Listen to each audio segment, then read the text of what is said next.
Hello, everybody. This is Dr. Cole.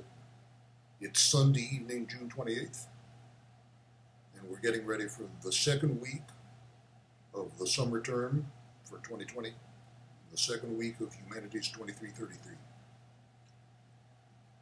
One important thing we have coming up this week is the extra credit quiz.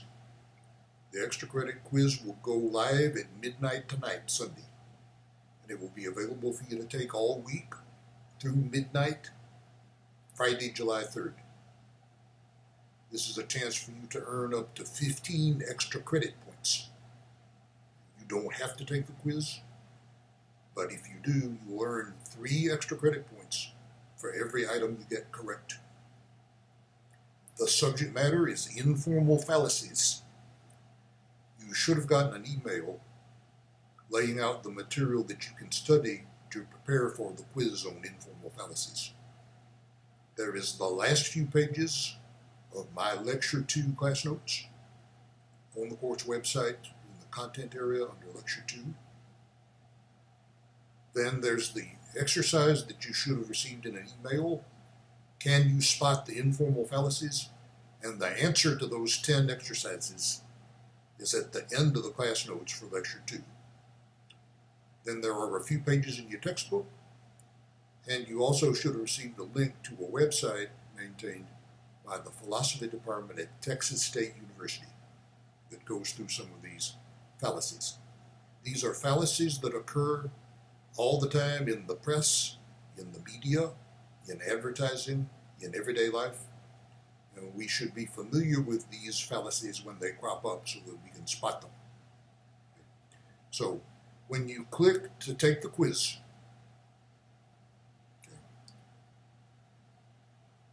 you will have 5 minutes to take the quiz. There will be 5 items, 3 points each. Each item contains an illustration of a fallacy. It's a statement that represents a fallacy. And then you're given 4 alternatives, and you are to choose the fallacy of which that statement is an illustration. If you get them all correct, that would be 15 points. Even if you only get 1 correct, you still get 3 points extra credit.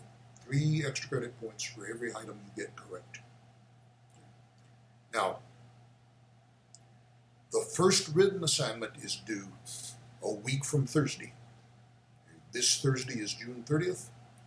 The written assignment is due July 7th, Tuesday, July 7th, next week. I sent an announcement out this Friday, July 3rd. We will have an online chat for 45 minutes about the first written assignment. Okay.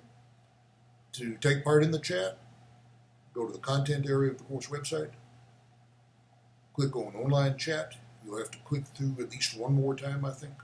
I hope that will be self-explanatory, but eventually the chat room should open up. You don't have to take part in the chat. It's not mandatory, it's not required, but it'll give you a chance to ask me any questions or discuss any problems you may be having with the first written assignment, which is due a week from Tuesday, July 7th. Now remember, you're being asked to discuss, are you a Platonist or an Aristotelian? That is your thinking closer to Plato or closer to Aristotle? There are many issues you could discuss. Students will discuss the ethical views of Plato and Aristotle or their political philosophies. One thing you should pay especially close attention to is the relation between form and matter in Plato and Aristotle. This is a very important issue. It is often said that Plato was a supernaturalist, whereas Aristotle was a naturalist, although be aware that there's not much you can say about these people that's not controversial.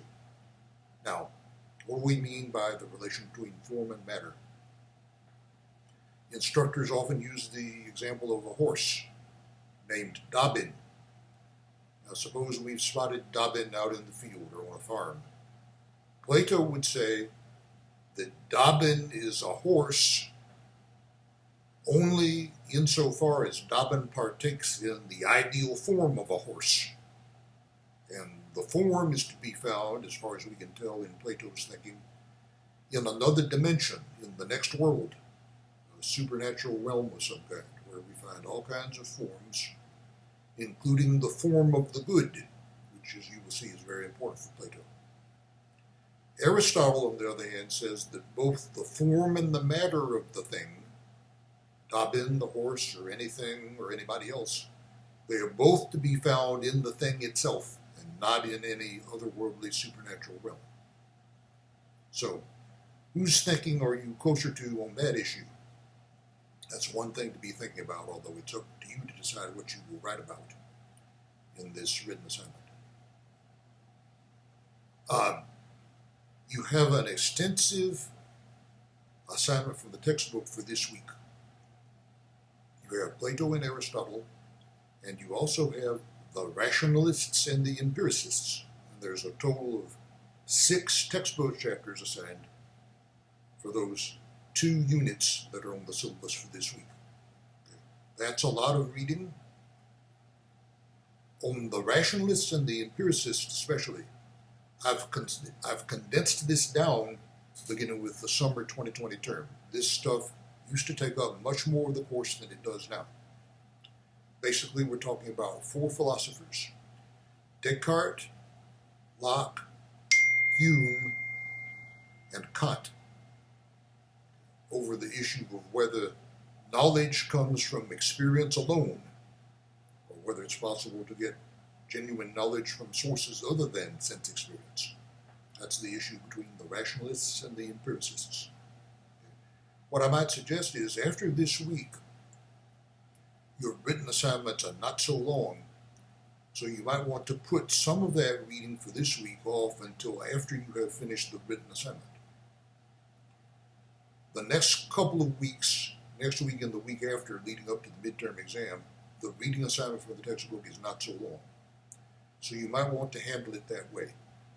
I might suggest read through my Lecture 4 class notes, which discusses Descartes, Locke, Hume, and Kant.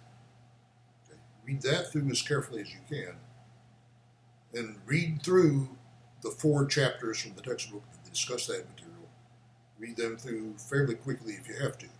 Concentrate on my class notes, and then read the textbook material as closely as you can, time permitting. Okay?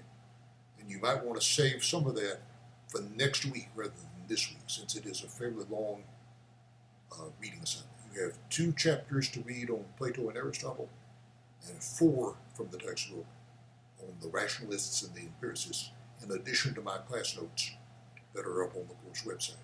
That's lectures 3 and 4 for this week. So you might want to read my class notes as closely as you can, and then whatever time you have left, if you have to do some skipping and skimming through the textbook material, do that. And you might want to save some of that for next week after you finish the written assignment. So we will chat Friday evening at 7 o'clock about the written assignment. We have all this week to take the extra credit quiz, and then the written assignment is due next week, 1 week from Tuesday, July 7th. So that is what we have for this week, for the second week of Humanities 2333 for the summer term. Good luck, and I look forward to chatting with you Friday if you wish. Again, it's not required, but we welcome you to the chat room if you would like to take part Friday evening. Take it easy.